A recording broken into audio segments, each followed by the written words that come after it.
नमस्कार साथियों, स्वागत है आपका हमारे YouTube चैनल में। आप झारखंड के किस जगह से समाचार सुन रही हैं, कृपया कमेंट बॉक्स में लिखकर हमें जरूर बताएं। तो आइए जानते हैं झारखंड से जुड़े तमाम मुख्य बड़ी खबरों को। इससे पहले यदि आप वीडियो को लाइक नहीं किए हैं तो लाइक कर दीजिए और चैनल में नए हैं तो चैनल को सब्सक्राइब कर लीजिए। झारखंड में सबसे ज्यादा जमशेदपुर में मतदान, 3 FIR दर्ज, चुनाव आयोग में लगे कर्मचारी की मौत।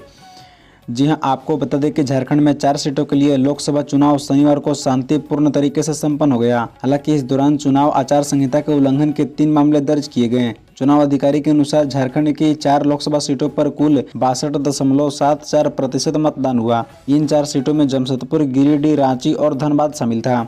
चुनाव अधिकारी ने बताया कि राज्य में मतदान शांतिपूर्ण रहा। इस दौरान चुनाव आचार संहिता के उल्लंघन के 3 मामले दर्ज किए गए। उन्होंने बताया कि चुनाव के दौरान एक अप्रिय घटना भी घटी। जमशेदपुर में एक पोलिंग स्टाफ की मौत हो गई। उसकी पहचान जान माझी के रूप में हुई है। वह जमशेदपुर के घोड़ा बांधा में चुनाव कार्य में लगा था। ड्यूटी के दौरान वह बेचैनी महसूस करने लगा। उसे तुरंत टाटा हॉस्पिटल ले जाया गया, जहाँ इलाज के दौरान उसकी मौत हो गई।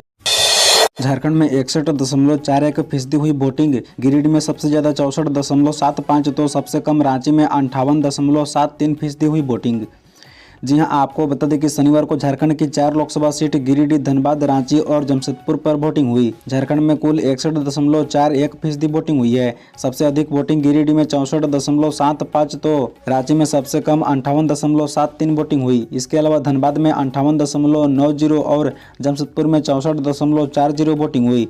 बता दें कि इन 4 सीटों से कुल 93 उम्मीदवार चुनावी मैदान में हैं। रांची लोकसभा सीट में कुल 21 लाख से अधिक मतदाता हैं। इस सीट पर मुख्य मुकाबला भाजपा और कांग्रेस के बीच है। बीजेपी ने यहां मौजूदा सांसद संजय सेठ को टिकट दिया है। वहीं कांग्रेस ने युवा चेहरे यशस्विनी सहाय पर भरोसा जताया है।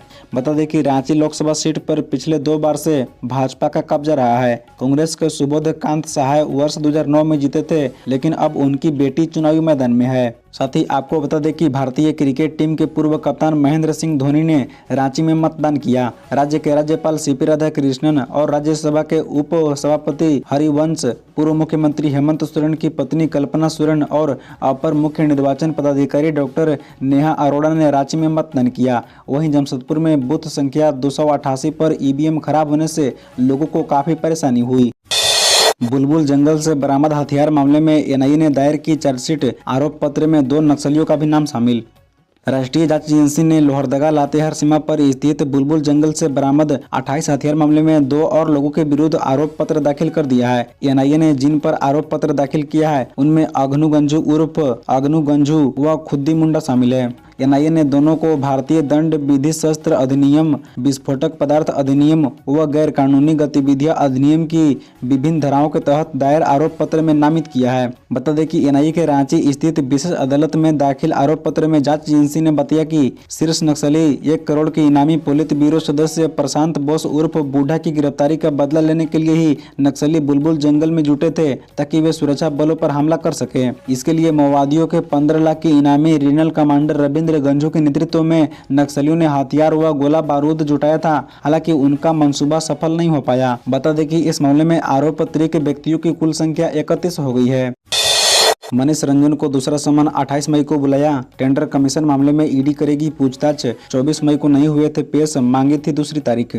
बता दें कि टेंडर कमीशन मामले में IAS मनीष रंजन को ED ने 28 मई को पूछताछ के लिए बुलाया है। ED ने इससे पहले समन भेजकर 24 मई को पूछताछ के लिए बुलाया था, लेकिन मनीष रंजन ने एक सरकारी कर्मचारी से चिट्ठी भिजवाकर दूसरी तारीख मांगी थी। ED ने अब 28 मई को पूछताछ के लिए समन जारी किया है। ED को जो दस्तावेज मिले हैं उनमें एम का जिक्र है। ED को शक है कि तत्कालीन ग्रामीण विकास विभाग के सचिव और वर्तमान में भवन निर्माण विभाग के सचिव मनीष रंजन हो सकते हैं। मनीष रंजन ग्रामीण विकास विभाग में सचिव के पद पर रही हैं। टेंडर कमीशन मामले में इनकी क्या भूमिका रही, कमीशन में इनका कितना हिस्सा रहा, क्या डायरी में दर्ज कोड नेम इनका है, ऐसे कई सवालों के जवाब ED मनीष रंजन से मांगेगी।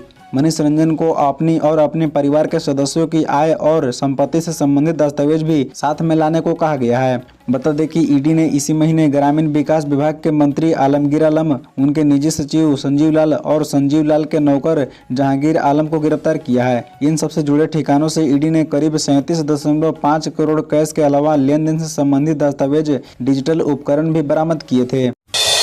स्कूलों में पोषण किट से कितना हुआ फायदा, सरकार करेगी रिपोर्ट तैयार, छात्रों को क्या होगा फायदा। जी हाँ, बता दें कि राज्य में कल्याण विभाग द्वारा संचालित आवासीय विद्यालयों में फूड बास्केट से मिलने वाले पोषण पौष्टिकता पर राज्य सरकार विशेष रिपोर्ट तैयार करेगी। हालांकि इससे पूर्व जनजातीय अनुसंधान संस्थान के माध्यम से सभी आवासीय विद्यालयों में पोषण किट से क्या लाभ मिला, छात्रों में इस पोषण किट का क्या फायदा हुआ, इस पर अध्ययन होगा। बता दें कि यह अध्ययन कार्य लोकसभा चुनाव 2024 को लेकर जारी आदर्श आचार संहिता के समाप्त होने के बाद से शुरू होगा। इसकी प्रक्रिया पूरी कर ली गई है। इस अध्ययन रथ के लिए राज्य सरकार की ओर से 7,15,000 रुपए खर्च किए जाएंगे। एजेंसी व शोधकर्ता संगठनों का चयन किया जाएगा। इसके बाद विशेषज्ञों के माध्यम से विस्तृत अध्ययन करते हुए रिपोर्ट तैयार कर राज्य सरकार को सौंपी जाएगी। कल्पना सोरेन ने रांची में डाला वोट, कहा हिम्मत है तो हिम्मत है। बता दें कि झारखंड के पूर्व सीएम हेमंत सोरेन की पत्नी कल्पना सोरेन ने शनिवार को लोकसभा चुनाव के छठे चरण के बीच रांची में अपना वोट डाला। कल्पना सोरेन ने रांची के सेंट फ्रांसिस स्कूल में निर्धारित पोलिंग बूथ पर अपना वोट डाला। वोट डालने के समय कल्पना सोरेन ने मतदाताओं से अपील की है कि वे बाहर आएं और लोकतंत्र और संविधान की रक्षा के लिए अपने मताधिकार का उपयोग करें। कल्पना सोरेन ने कहा, आज मैंने अन्याय पर न्याय की भारी जीत के लिए चुनाव के इस महापर्व पर अपने मताधिकार का प्रयोग किया। आप सभी से अपील है कि बड़ी संख्या में अपने पोलिंग बूथ पर पहुंचे और लोकतंत्र की रक्षा के लिए अपने मताधिकार का प्रयोग करें। कल्पना सोरेन ने कहा कि हिम्मत है तो हिम्मत है, झारखंड झुकेगा नहीं, इंडिया रुकेगा नहीं। बता दें कि कल्पना सोरेन ने आगे कहा कि देश में बदलाव की जो हवा चल रही है वह किसी नेता या राजनीतिक दल की मेहनत से नहीं बल्कि जनता की वजह से आई है। अन्याय, झूठ, शोषण और अत्याचार से त्रस्त जनता अपने समावेशी विकास और उज्जवल और सुरक्षित भविष्य के लिए दे रही है। झारखंड प्रारंभिक विद्यालय प्रशिक्षित सहायक आचार्य भर्ती को लेकर अहम नोटिस जारी। जी हां, आपको बता दें कि झारखंड कर्मचारी चयन आयोग ने प्रारंभिक विद्यालय प्रशिक्षित सहायक आचार्य संयुक्त प्रतियोगिता परीक्षा 2023 को लेकर शुक्रवार को लेटेस्ट नोटिस जारी किया है। आयोग के इस नोटिस में कहा गया है कि प्रथम और द्वितीय चरण में स्नातक प्रशिक्षित सहायक आचार्य यानी कक्षा 6 से 8 के पद के विरुद्ध आवेदन समर्पित करने वाले अभ्यर्थियों से परीक्षा अंतर्गत पत्र 4 के तहत विषय का विकल्प प्राप्त करने के लिए लिंक आयोग की वेबसाइट पर 17 मई 2024 से 23 मई 2024 तक उपलब्ध कराया गया था। इस संबंध में जरूरी सूचना 17 मई को प्रकाशित की गई थी। आयोग ने कहा है कि इस संबंध में अभ्यर्थियों से प्राप्त आवेदनों पर समान रूप से विचार करने के बाद द्वितीय चरण में स्नातक प्रशिक्षित सहायक आचार्य के पद के विरुद्ध आवेदन समर्पित करने वाले अभ्यर्थियों को पद एवं विषय के विकल्प में संशोधन के लिए अंतिम अवसर दिया जा रहा है। JPST AACI 2023 के अभ्यर्थियों को विषय विकल्प में संशोधन का लिंक आयोग की वेबसाइट jssc.nic.in पर उपलब्ध है। बंगाल में तबाही मचाने को चक्रवात रेमल तैयार, 135 की स्पीड से चलेगी हवाएं। जी बता दें कि मौसम विभाग ने कहा कि बंगाल की खाड़ी के ऊपर बना गहरा दबाव आज यानी रविवार शाम तक चक्रवाती तूफान में बदल सकता है और 26 मई की रात को पश्चिम बंगाल और बांग्लादेश के समुद्र तटों पर दस्तक दे सकता है। बंगाल की खाड़ी में बन रहा चक्रवाती तूफान 110 से 120 किलोमीटर प्रति घंटे की रफ्तार से दस्तक दे सकता है। यह 135 किलोमीटर प्रति घंटे तक की रफ्तार पकड़ सकता है। मौसम विभाग ने 26 और 27 मई को पश्चिम बंगाल और उत्तरी ओडिशा के तटीय जिलों में अत्यधिक भारी बारिश की चेतावनी जारी की है। पूर्वोत्तर भारत के कुछ हिस्सों में 27-28 मई को अत्यधिक भारी वर्षा हो सकती है। बता दें कि तूफान के दस्तक देने के समय समुद्र में 1.5 से 2 मीटर ऊंची लहरें उठने की आशंका है, जिससे तटीय पश्चिम बंगाल और बांग्लादेश के निचले इलाके डूब सकते हैं। मौसम विभाग ने मछुआरों को 27 मई की सुबह तक बंगाल की खाड़ी के उत्तरी भाग में समुद्र में न जाने की चेतावनी दी है। मौसम विभाग ने 26 और 27 मई को पश्चिम बंगाल के तटीय जिलों दक्षिण और उत्तर 24 परगना के लिए रेड अलर्ट जारी किया है। यहाँ कुछ स्थानों पर भारी बारिश होने का अनुमान है। खबरों से जुड़े रहने के लिए चैनल को सब्सक्राइब, वीडियो को लाइक एवं एक दूसरे से शेयर जरूर करें। धन्यवाद।